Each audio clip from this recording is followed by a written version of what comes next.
Dear student, हमने alcohol के बारे में स्टडी की थी। अल्कोहल, तीन प्रकार के अल्कोहल के बारे में अपन पढ़ रहे हैं। मोनोहाइड्रिक अल्कोहल, डाईहाइड्रिक अल्कोहल और ट्राईहाइड्रिक अल्कोहल। मोनोहाइड्रिक और डाईहाइड्रिक अल्कोहल हम पढ़ चुके हैं।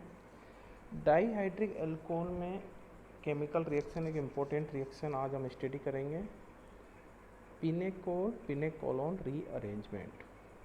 पिनेकोल पिनेकोलोन पुनर्विन्यास। यह ग्लाइकोलों की एक अत्यंत महत्वपूर्ण अभिक्रिया होती है। इसमें हम ग्लाइकोल 2,3 डाइमेथिल ब्यूटेन अथवा टेट्रामेथिल ग्लाइकोल को काम में लेते हैं, जिसे पिनेकोल कहा जाता है। दो निकटवर्ती तृतीय कार्बन परमाणु पर दो एल्कोहलिक OH समूह उपस्थित होने पर जो बनता है 1,2-डायोल, इसे हम पिनेकोल कहते हैं। देखिए आप फॉर्मूले में, इसमें पिनेकोल के फॉर्मूले, दो निकटवर्ती तृतीय कार्बन पर दो एल्कोहलिक समूह उपस्थित हैं, तो इसको हम क्या कहेंगे? पिनेकोल। पिनेकोल का सल्फ्यूरिक अम्ल के साथ आसवन करवाने पर हमको 1,2 विस्थापन द्वारा पुनर्विन्यास के साथ ऑक्सीकरण होता है और 3,4 डाइमेथिल ब्यूटेन 2 ओन या पिनेकोलोन प्राप्त होता है।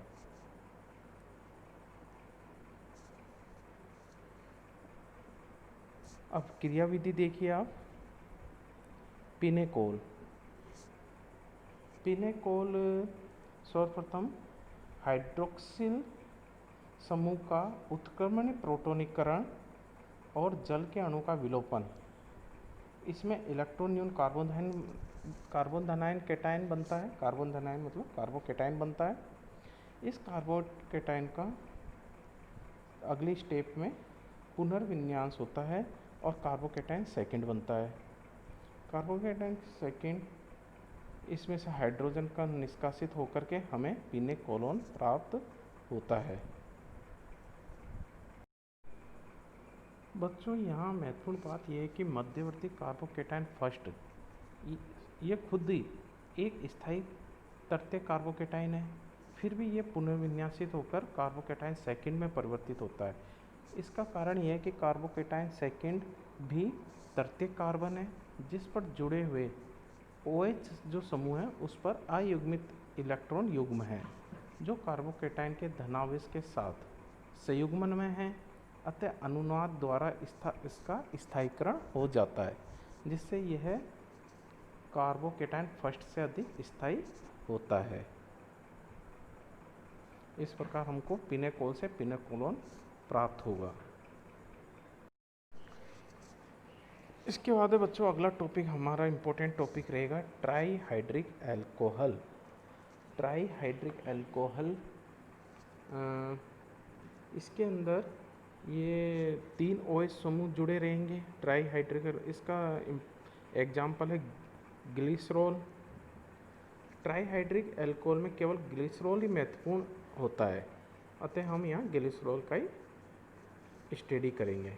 ग्लिसरॉल सभी वसा एवं तेलों में, जैसे पामेटिक अम्ल, स्टेरिक अम्ल, ओलेइक अम्ल, इनमें उपस्थित होता है। तो हम इसके अंदर ओनली ग्लिसरॉल की स्टडी करेंगे। तो बनाने की विधि, जो फर्स्ट रिएक्शन लिखी हुई है, तेल एवं वसा के साबुनीकरण से ट्राईग्लिसरील्डिहाइड लेंगे हम, तेल या वसा। इसकी हम NaOH कास्टिक सोडा से जल अपघटन करेंगे तो हमको ग्लिसरॉल प्राप्त होगा। और उच्च वसा सोडियम लवण भी हमको प्राप्त होंगे, जिसको साबुन कहेंगे।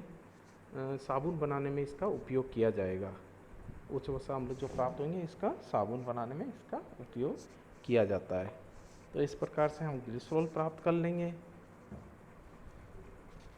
इसके बाद में हम एक्रोलीन से, एक्रोलीन होता है CH2 double bond CH-CHO, aldehyde group उपस्थित होता है एक्रोलीन में। हाइड्रोजन उत्प्रेरक की उपस्थिति में जब इसकी हाइड्रोजन और उत्प्रेरक की उपस्थिति में जब रिएक्शन कराई जाएगी तो हमको ग्लिसरॉल प्राप्त होगा। शर्करा के किण्वन से ग्लूकोज ले लेंगे शर्करा, इसका हम ईस्ट की उपस्थिति में किण्वन कराएंगे, किसकी उपस्थिति में, सोडियम सल्फाइड, तो हमको ग्लिसरॉल प्राप्त होगा और एसिड एल्डिहाइड CO2 इसके अंदर निकल जाएगी। इन विधियों के द्वारा हम ग्लिसरॉल प्राप्त कर लेंगे। इसके बाद में आएगा केमिकल रिएक्शन, ग्लिसरॉल की केमिकल रिएक्शन। फर्स्ट रिएक्शन है सोडियम धातु के साथ।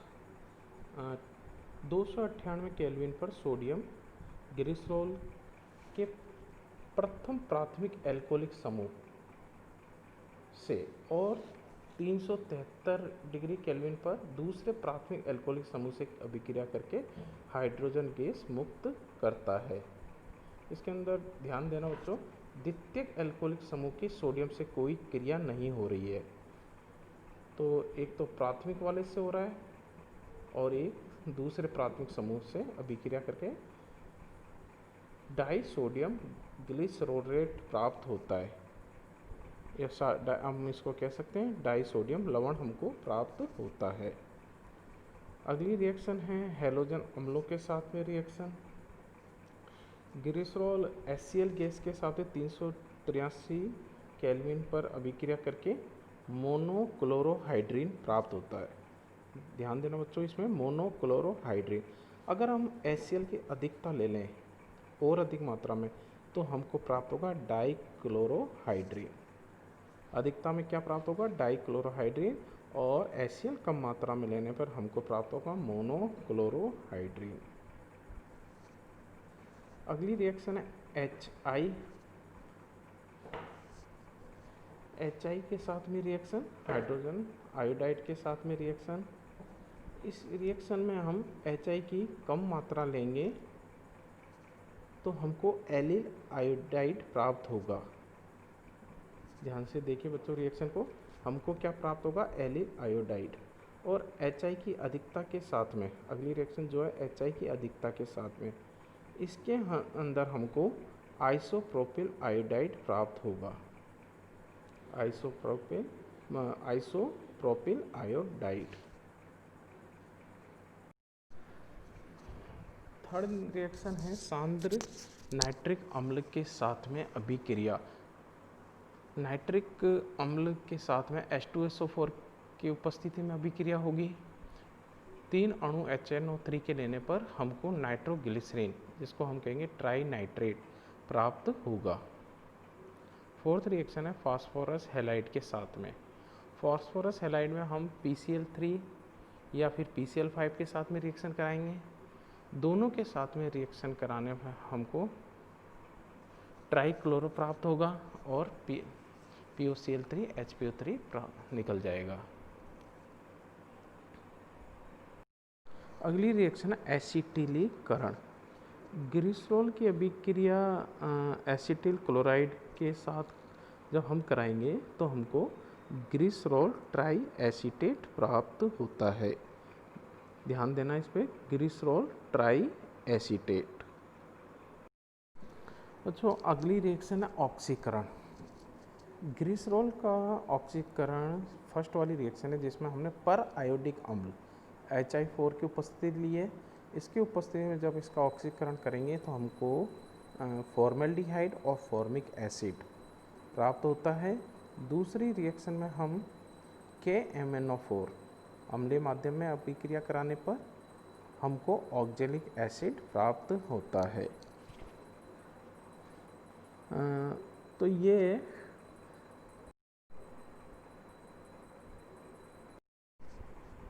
बच्चों आज हमने ट्राईहाइड्रिक अल्कोहल के बनाने की विधि की जानकारी प्राप्त की और इसकी केमिकल रिएक्शन की स्टडी की। अब इसके यूज क्या है, ग्लिसरॉल के यूज मुख्यतः इसके यूज ये ग्लिसरॉल कई कार्बनिक यौगिकों के निर्माण में हम काम में ले सकते हैं। जैसे हमने इसके अंदर देखा फार्मिक अम्ल बना सकते हैं, एलिल अल्कोहल बना सकते हैं, कई ऑर्गेनिक कंपाउंड के निर्माण में इसको काम में लिया जाता है।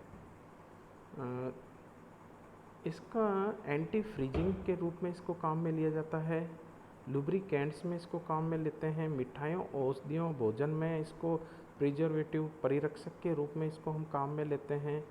चमड़े के सामानों को नरम बनाने के लिए, एसिड प्रूफ सीमेंट को बनाने के लिए हम इसको उपयोग में ले सकते हैं। तो ये आपका एल्कोहल का टॉपिक ख़त्म हो चुका है। नेक्स्ट हम अगला टॉपिक लेंगे।